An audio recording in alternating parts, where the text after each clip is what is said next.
Okay, तो आज हम बात करेंगे आरटीओ स्केट के सेकंड पार्ट के बारे में। ठीक है, जो हमारे कुछ टूल रिमेनिंग थे, ये टूल हमारे रिमेनिंग थे जो मैं रेक्टेंगल बना रहा हूँ। ठीक है, तो आज इस वीडियो में मैं इनको कंप्लीट करूँगा, उसके बाद अगले वीडियो में मैं इनको कंप्लीट करूँगा। ठीक है, तो चलिए ज़्यादा समय ना लेते हुए हम स्टार्ट करते हैं। पहला टूल है हमारा टेक्स्ट। टेक्स्ट का बेसिकली काम, कुछ भी हम टाइप करेंगे तो यहाँ पर टाइप हो जाएगा। तो ये ज़्यादा डिटेल में बताने की आवश्यकता नहीं है क्योंकि ये सभी सॉफ्टवेयर में एक ही काम करता है। अब मैं इन तीन को सिलेक्ट करूँगा, तीन टूल को, और यहाँ पर नीचे देखिए, यहाँ पर है अलाइनमेंट। पहला है हमारा लेफ़्ट अलाइन। अगर मैं इसे क्लिक करूँगा तो ये लेफ़्ट से अलाइन कर देगा। ठीक है, अगला है हमारा हॉरिजॉन्टल अलाइनमेंट, तो ये सेंटर से हॉरिजॉन्टल अलाइन कर देगा। अगला है राइट, तो ये राइट से अलाइनमेंट कर देगा।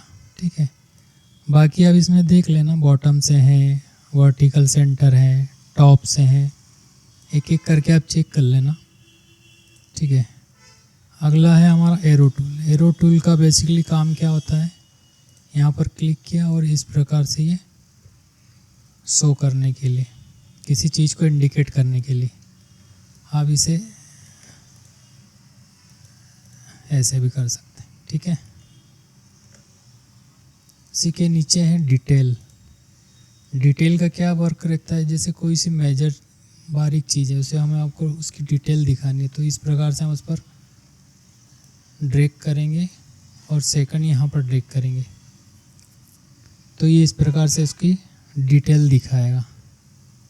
इसी में अंदर है एडजस्ट डिटेल। एडजस्ट डिटेल का क्या है, पहले यहाँ अंदर क्लिक करना आप, फिर उसके बाद यहाँ पर कहीं पर भी क्लिक करना, तो ये इसकी डिटेल के बारे में, इसकी डिटेल बता देगा।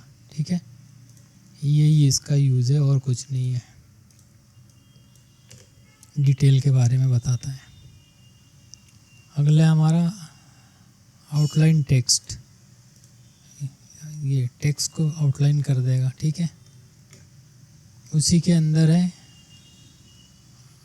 लाइन टेक्स्ट, तो लाइन में कन्वर्ट कर देगा।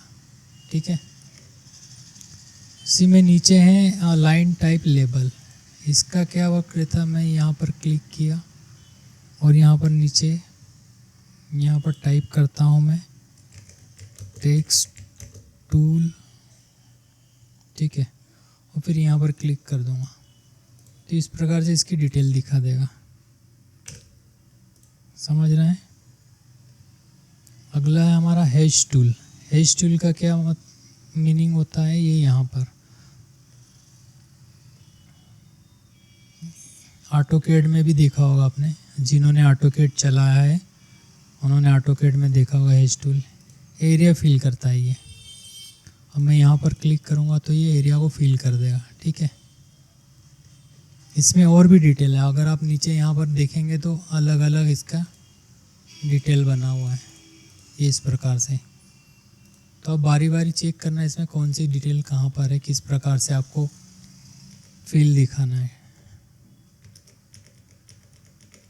ठीक है, अगला है हमारा define mat area. Define mat area का क्या काम रहता है, जैसे कोई सी चीज़ हमें कर्व में दिखाना है, बनाना है, तो उसके लिए इसे यूज़ किया जाता है। इसके लिए मैं आपको डिटेल में बताऊंगा कि क्या काम करता है। अगला टूल है आर्टवर्क पैनल। ये इस प्रकार से इसका काम है। अभी हमारा फ्रंट कौन सा होगा, ये वाला, बैक ये वाला, लेफ्ट ये वाला, राइट, टॉप और ये बॉटम। बाकी के जो एरिया है जो कि इंक फ्री रहते हैं उसे भी हम डिफाइन कर सकते हैं। यहाँ पर एक ऑप्शन है इंक फ्री वाला, ये इस प्रकार से। ठीक है। तो पैनल शो करने के लिए रहता है कि कौन सा पैनल कौन सा है। डायनामिक आर्ट का क्या काम रहता है, कॉपी। जैसे आपको कोई सी डिटेल दिखानी हो तो उस डिटेल को आप यहाँ पर फिल करके दिखा सकते हैं। ये इस प्रकार से ओके करूँगा तो ये यहाँ पर आ जाएगा, ठीक है। उसी में अगला टूल है हमारा बारकोड।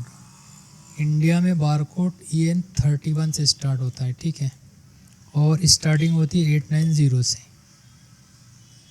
आपके यहाँ कोई सा प्रोडक्ट उठाना आप उसमें देखना, ठीक है, और जो भी पीछे नंबर हो यहाँ पर आप टाइप करना, ओके करना, तो इस प्रकार से आपको उसकी डिटेल मिलेगी, बारकोड बन जाएगा उसका। अगला हमारा सिंबल। आप यहाँ से सिंबल वगैरह भी ऐड कर सकते हैं। इसी में नीचे चलते तो टेबल, जो न्यूट्रिशन फैक्ट की टेबल रहती है उसे भी आप यहाँ पर पूरी टाइप कर लेना और पेस्ट कर देना, ओके करना, तो ये यहाँ पर पूरी टेबल आ जाएगी। न्यूट्रिशन टेबल यहाँ नहीं होता है, पैनल पे होता है, साइड पैनल पे, ठीक है। और स्टेशन नंबर है तो ये भी आप देख लेना, ठीक है।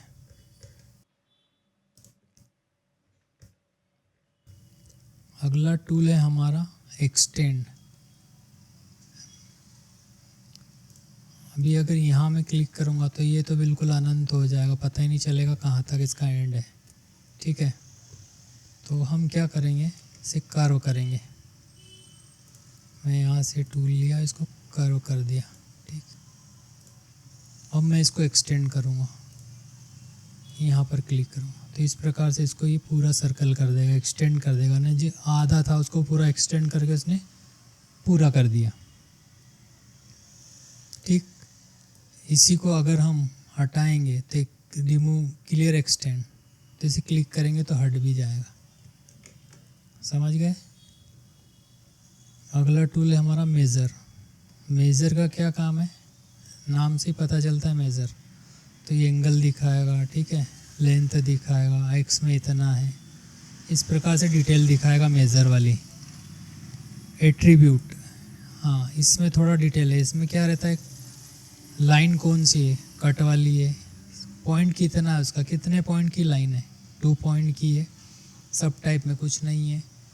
हाँ ब्रिज विड्थ, ब्रिज क्या होता है, इसमें जब हम डाई बनाएंगे, डाई बोर्ड तैयार करते हैं तो उसमें ब्रिज भी बनते हैं। जो रूल रहता है, रूल, तो उसके बीच में हम ब्रिज लगाते हैं रूल पे, ठीक है। जैसे इसमें ब्रिज 4.76 के 3 ब्रिज बनेंगे, इस प्रकार से। इसका डिटेल में बताऊंगा आपको जब हम मैन्युफैक्चरिंग वाले पार्ट में जाएंगे, इस पार्ट में जाएंगे तो यहाँ पर मैं आपको सारी डिटेल बताऊंगा, ठीक है। अभी हम इसकी बात नहीं करते हैं।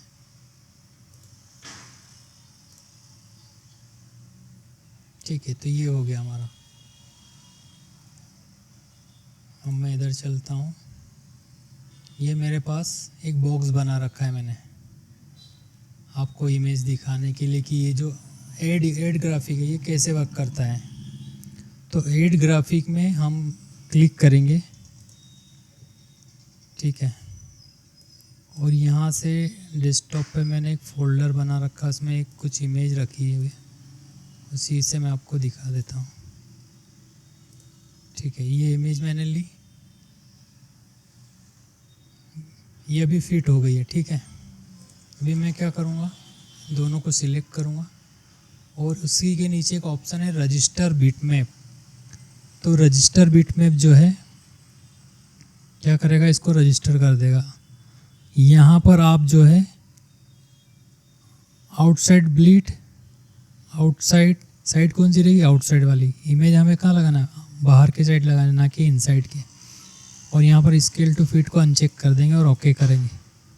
तो ये जो हमारा ब्लीड लिया हुआ था तो बिल्कुल उसने ब्लीड बढ़ा के उसने रजिस्टर कर दिए, क्लिप कर दिए, ठीक है। इसी में अगला टूल आता है crop, clip graphic, sorry clip graphic. तो इसमें क्या रहेगा, मैंने इसको सिलेक्ट किया, क्लिप को सिलेक्ट किया। अभी यहाँ नीचे देखिए पॉइंटर, मेरा mouse pointer, select clip path. जैसे मैं पाथ सिलेक्ट करूँगा तो इसके अंदर उसको क्लिप कर देगा, ओके करूँगा, ठीक है। ये इस प्रकार से, ये अभी मैंने ब्लीड दे रखा है इसलिए उसने बाहर आने, इसमें जो कंप्लीट रेक्टेंगल होता है उसी में ये फील करेगा, ठीक है। अब इसके लिए मैं आपको एक उदाहरण दिखाता हूँ। मैं अभी ब्लीड हटा देता हूँ, ठीक है। यहाँ पर जाएंगे और ये आउटसाइड ब्लीड इसको नन कर देंगे, ठीक है, ये हट गई। अब हम फिर से इमेज ऐड करेंगे,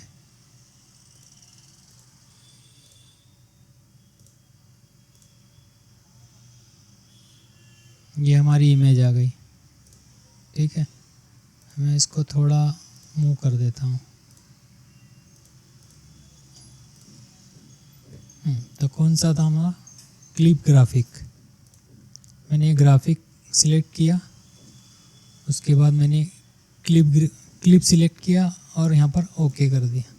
तो इस प्रकार से ये क्लिप कर देगा। जिस प्रकार से पावर क्लिप होता है उस बस वैसे ही काम करता है ये भी। कोरल ड्रा में पावर क्लिप का जो यूज़ रहता है उस प्रकार से ये इसमें भी क्लिप कर देता है। इसी में नीचे जाएंगे तो रिप्लेस ग्राफिक। अब रिप्लेस ग्राफिक का मैं आपको बताऊंगा, एक इमेज में और ऐड करता हूँ, ठीक है। अब मैंने ये सेकंड वाला इमेज ऐड किया और एक ये वाला ले लिया। अभी सिर्फ दिखाने के लिए अभी मैं इसको बड़ा कर दूंगा स्केल, ठीक है। अभी ये हमारा एक इमेज आ गया, ठीक है। अभी मुझे क्या करना है? रिप्लेस ग्राफिक, ठीक है। तो मैं फर्स्ट वाला नीचे देखिए, please select the old image. तो ये हमारा ओल्ड इमेज है, ठीक है। फिर उसके क्या बोला? Select the replacement image. किससे रिप्लेस करना है? इस वाली इमेज से। तो फिर मैं इसको सिलेक्ट करूँगा और जैसे ही सिलेक्ट करेंगे ये वाला ऑप्शन आ जाएगा। तो इसमें क्या रहेगा? ये उसकी जगह रिप्लेस कर देगा, ठीक है। ये समझ गया इसका क्या यूज़ है। अगला है हमारा मूव ग्राफिक। अभी ये क्लिप तो हो गया। अब आप बोलेंगे कि मूव का काम यहाँ पर भी है और यहाँ पर भी, एक मूव ऑप्शन यहाँ पर भी है। तो इस मूव और इसमें मूव में डिफरेंट है। ये मूव क्या करता है? ये जो क्लिप वाली इमेज है इसको मूव करेगा और ये वाला जो इसका यूज़ अलग है। अभी हम ग्राफिक की बात कर रहे हैं तो हम ये वाला यूज़ करेंगे, मूव ग्राफिक। यहाँ पर मैं सिलेक्ट करूँगा और यहाँ पर क्लिक करूँगा तो ये इतना इसको ये मूव कर देगा, जितना भी आपको मूव करवाना है, ठीक है। तो ये हमारा हो गया ग्राफिक का। इसी में ऑटो ट्रेस। ऑटो ट्रेस का क्या काम है? जैसे हमारे पास कोई सी बिट में भी इमेज है और उसमें हमारे पास की लाइन बनी हुई है। अब हम बनाना ही नहीं चाहते, उसे ट्रेस करना चाहते हैं। तो ट्रेस करने के लिए क्या करेंगे? हम यहाँ से ग्राफिक ऐड करेंगे उसी को और यहाँ से ट्रेस करेंगे। मैं आगे बताऊंगा इसका डिटेल में कि क्या यूज़ होता है, ठीक है। अगला है हमारा कलर स्टॉक। कलर स्टॉक इसको मैं बैक करता हूँ, ठीक है। अभी एक रेक्टेंगल और लेते हैं क्योंकि एक टूल इसमें जो है जो क्लोज रेक्टेंगल रहता है, क्लोज रहेगा, क्लोज पाथ रहेगा, उस पर वर्क करेगा, ठीक है। अभी ये क्या है? साइड आउटसाइड, तो इस पे फील करेगा। अगर इस कंस्ट्रक्शन लाइन के इस साइड होता तो वो इनसाइड होता, ठीक है। अभी मैं कलर चेक कर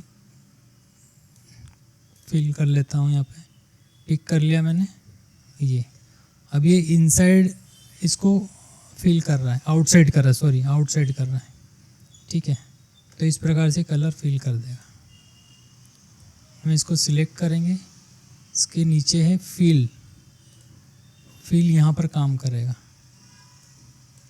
इसे जैसे सिलेक्ट करूँगा ये फील कर देगा, ठीक है। इस प्रकार से समझ गया। मैंने ये रेक्टेंगल क्यों बना था? ये इसी को दिखाने के लिए बनाया था कि आपको डिफरेंट बता पाऊँ मैं। अगला है हमारा स्ट्रोक। स्ट्रोक, ये इसी में मैं दिखा देता हूँ आपको स्ट्रोक का क्या यूज़ है। इसको मैं क्लिक करूँगा डबल, ये डबल क्लिक किया मैंने। अब यहाँ पे मैं स्ट्रोक की विड्थ चेंज करूँगा, 10 mm कर दिया मैंने, ठीक है। स्ट्रोक का कलर भी हम चेंज कर लेते हैं, ग्रीन कर लेते हैं, चलो पिंक, रेड, येलो कर लेते हैं, ठीक है। ये कर लिया मैंने, ये देखिए यहाँ पर ये फिल हो गया, विड्थ भी बढ़ गई, समझ गए। आप राइट क्लिक करके इसकी प्रॉपर्टी भी चेक कर सकते हैं, पॉइंटेज 2 है इसका, ये यहाँ से नहीं बढ़ाएगा उसको, आप डबल क्लिक करोगे तो ही उसका पॉइंटेज चेंज होगा, ठीक है। ये यूज़ था इसका। अगला है हमारा फील पैनल। फील पैनल ये इस प्रकार से काम करता है, ये जो पैनल रहते हैं इस पर आप बस क्लिक करते जाओ, फिल हो जाएगा। ये यूज़ है इसका फील पैनल का, ठीक है। अभी हम इसको सिलेक्ट करेंगे, अभी क्या बचा इसमें, फील पैनल हो गया, स्ट्रोक हो गया, हाँ, send to back, bring to front. तो ये 2 इमेज मैंने ले रखी है, ठीक है।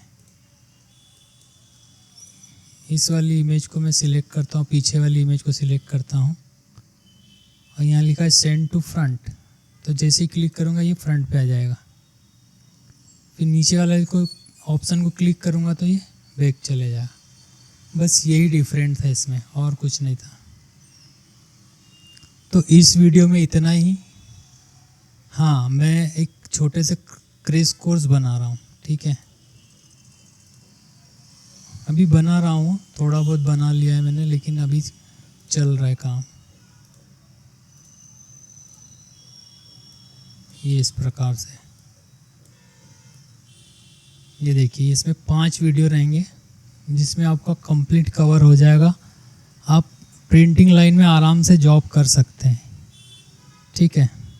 इसमें डाई बनाएंगे, फिर उसका लेआउट तैयार करेंगे की लाइन का, फिर डाई बोर्ड डिज़ाइन करेंगे, वो भी मैं बता दूंगा, एक बेसिक बता दूंगा। बाकी तो मैं कोर्स बना ही रहा हूँ आर्टियोस्केड का, तो उसमें डिटेल में बताऊंगा, ठीक है। फिर स्ट्रक्चरल डिज़ाइन, तो आर्टियोस्केड में हम स्ट्रक्चरल डिज़ाइन कैसे बनाएंगे, उसका मॉकअप कैसे बनाएंगे, अगर हमें डिज़ाइन को ट्विस्ट कराना है और थोड़ा अलग लेवल से दिखाना है तो किस प्रकार से बनाएंगे, तो वो उस प्रकार से ही वीडियो रहेगा। प्रिंट रेडी फाइल और पेस्ट अप, मैंने वीडियो बिल्कुल लाइन से बनाया है। पहले हम die line, layout, die board बनाएंगे, फिर डिज़ाइन बनाएंगे, कंप्लीट करेंगे, मॉकअप में दिखा देंगे। फिर उसको प्रिंट के लिए हम प्रिंट रेडी फाइल करेंगे, उसका पेस्ट अप बनाएंगे, प्लेट बनाएंगे उसकी, जो भी मशीन है हमारे पास, जैसे 28-40 की है, 20-28 की है, ठीक है। तो जो भी हमारे पास रहेगी उसी की हम प्लेट बनाएंगे। उसमें मार्जिन कितना रहेगा, ग्रिपर कितना रहेगा, वो भी मैं आपको दिखाऊंगा। उसके बाद आर्टियोस्केड में ही ये वाला दिखाऊंगा, इफेक्ट शोविंग ऑन कंप्यूटर। इसमें हम प्रिंट में क्या क्या कर सकते हैं, जैसे क्लाइंट हमारे पास आया तो वो, अब क्लाइंट को नहीं पता क्या क्या होता है प्रिंटिंग में, तो उसे हम बताएंगे, इसमें शो ऑफ करेंगे कि इसमें यही करवा लीजिए, आप मेट पेट की जॉब बना लीजिए, फॉइलिंग करा लीजिए, ठीक है। तो जो भी इफ़ेक्ट रहेंगे इसमें हम बात करेंगे, विंडो कैसे लगाएंगे, विंडो वाला बॉक्स कैसे बनाएंगे, उसमें फिल्म कैसे लगाएंगे, सारी चीज़ें। और ओवरव्यू ऑन पैकेजिंग सॉफ्टवेयर, तो इसमें जो भी पैकेजिंग के मैं सॉफ्टवेयर आपको, मैं जो यूज़ करता हूँ उसका मैं आपको बताऊँगा कि क्यों यूज़ करना चाहिए और कितना अच्छे हैं वो यूज़ करने के लिए, प्रिंटिंग लाइन, पैकेजिंग लाइन के लिए खासकर, ठीक है।